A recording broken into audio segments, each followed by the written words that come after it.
Today I'm going to talk about a nice wet in wet technique that you can use if you want to avoid overworking a painting. I'm going to put in a very simple sky, so just bring that straight across, and I'll just move on to some distant trees.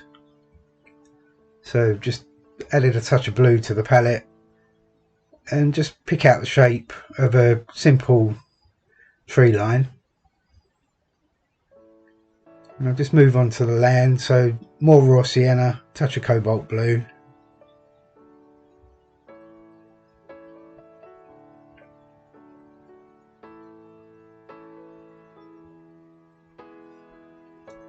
And again, very simple, just put it straight in, allow everything kind of mixed together. And because I'm going to paint this, like I said before, in just one wet in wet wash essentially, it should have quite a nice sort of harmonious feel to the painting.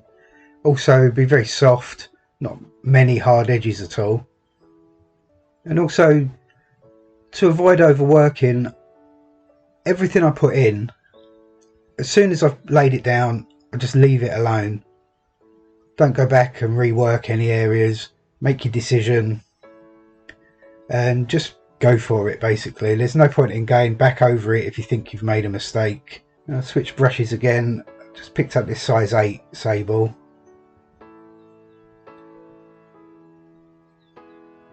And just grab everything that's on the palette there, and I'm just going to add a tree just on the left hand side.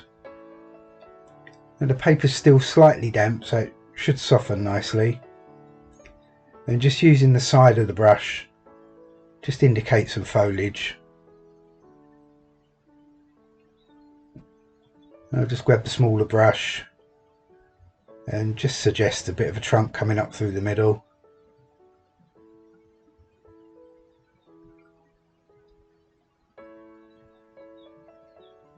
And just a few simple branches coming off of that.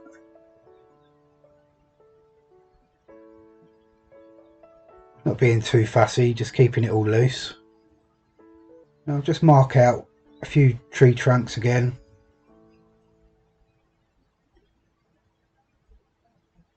Just bring them straight up, very loose, quick strokes. Just make a decision very quickly and just go for it. So I'll just darken off the bottom of the shrub there at the bottom of those trees, and just add a few kind of grassy areas in the foreground.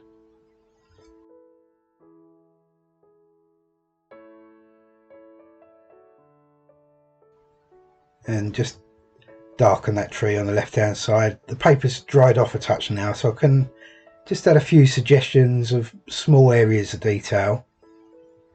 Okay, it's pretty much finished, but I'm just going to grab this piece of an old bank card that I cut up, and you can use the corners to scratch out just a few highlights on the grasses. I tend to use the rounded corner there, and just scratch out some of the paint, and it leaves behind a nice little highlight.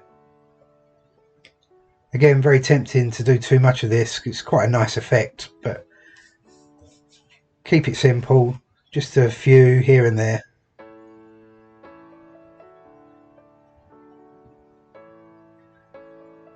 Okay, and with that, I think that's the painting finished.